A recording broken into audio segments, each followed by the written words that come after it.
გამარჯობა, ჩემი სახელია ქეთი გურჩიანი და მოკლე ჩანაწერში მე ვილაპარაკებ პირველი იმ თემების შესახებ, რომელთა კვლევაც მაინტერესებს და ამ წუთას ვიკვლევ, მეორე მეთოდოლოგიის შესახებ, რომელსაც ამ კვლევებში გამოვიყენებ და მესამე იმ დამოკიდებულების შესახებ, რომელიც ჩემი აზრით აუცილებელია, რომ გქონდეს კვლევის მიმართ და რომ ჩვენი თანამშრომლობა იყოს წარმატებული.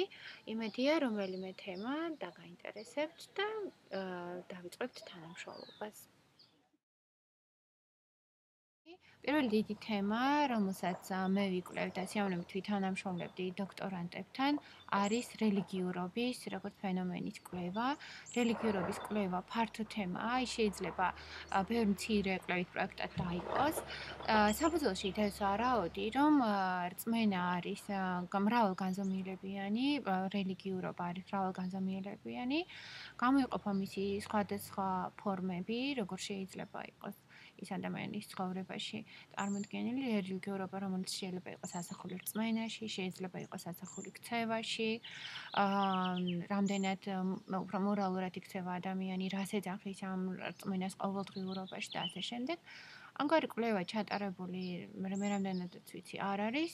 ჩვენ გვაქვს რაოდენობრივი მონაცემი, რომ საქართველოში რწმენა ნდობა ეკლესიისადმი, როგორც ინსტიტუციისადმი ყველაზე უფრო მაღალია სხვა ინსტიტუციებთან შედარებით, მაგრამ არ ვიცით კონკრეტულად რაში გამოიხატება ეს, როდესაც ვლაპარაკობთ ამ ადამიანების ყოველდღიურობაში და რას ეძახიან ისინი თავიანთ რწმენას და რა არის ეს რელიგიურობა.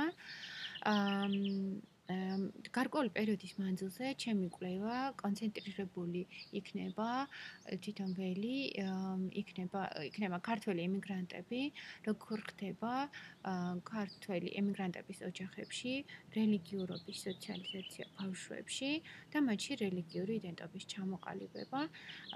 ამ შემთხვევაში ძალიან კარგი იქნება თუ იმუშავებს ჯგუფი საქართველოში ქართულ მართლმადიდებელ ოჯახებში და დააკვირდება როგორ უყალიბდებათ ბავშვებს რელიგიური იდენტობა. ჩვენ გვაქვს რაოდენობრივი მონაცემი, რომ ახალგაზრდებში ამგვარი იდენტობა განსაკუთრებით ძლიერია, თუმცა არ ვიცით ზუსტად რა იგულისხმება ამის უკან. ასევე მეორე თემა, რომელსაც სიამოვნებით ვიმუშავებდი დოქტორანტებთან ერთად, არის ოჯახების ყოველდღიურობის კვლევა, რომელიც ასევე ბევრ მცირე პროექტად შეიძლება დაიყოს და იყოს ფოკუსი განსხვავებული პერსპექტივიდან შეხედოთ, შეიძლება ერთი იყოს ბავშვების სოციალიზაციის კვლევა ზოგადად, შეიძლება ეს იყოს გარკვეული საჭიროების მქონე ჯგუფების სოციალიზაციის კვლევა, რამდენად არიან ისინი საზოგადოებაში ინტეგრირებულები, არსებობს თუ არა გარკვეული უნარების მქონე ადამიანებისადმი დამოკიდებულება, რომ შეიძლება ისინი იყვნენ გარკვეული ზიანის მომტანი პოლიციის შიში არსებობს თუ არა ეგრეთ წოდებული. მეთოდს, რომელსაც მე გამოვიყენებ, ეს არის ეთნოგრაფია ფართო გაგებით. ძალიან დიდი წილი ჩემი კვლევისას პირადად არის ჩართული დაკვირვება, მაგრამ არ არის აუცილებელი, რომ თქვენ ყველა ამ მეთოდით იკვლიოთ.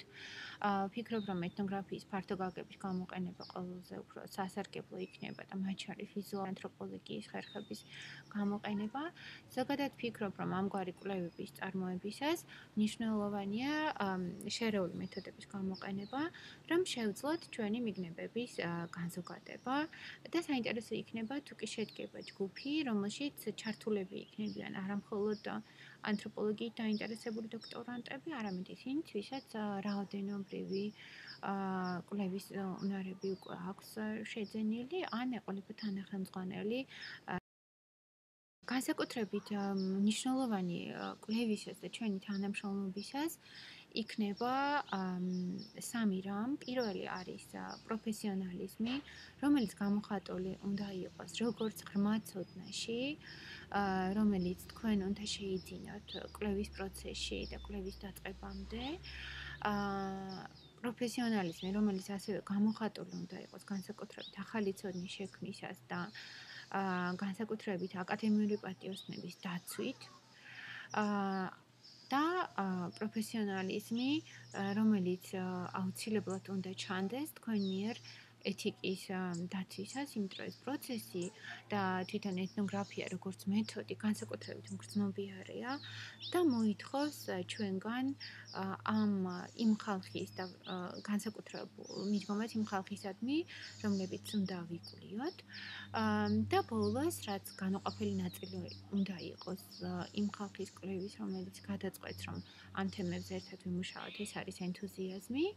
ენთუზიაზმის გარეშე ეს კვლევები თქვენთვის არც სასარგებლო იქნება, არც საინტერესო და მგონია, რომ ამ გარკვეული თადადების გარეშე ამგვარი კვლევების წარმოება თითქმის შეუძლებელია. თუ დაგაინტერესებთ რომელიმე თემა, შეგიძლიათ ილია სახელმწიფო უნივერსიტეტის მეილზე მომწეროთ. მადლობთ ყურადღებისთვის.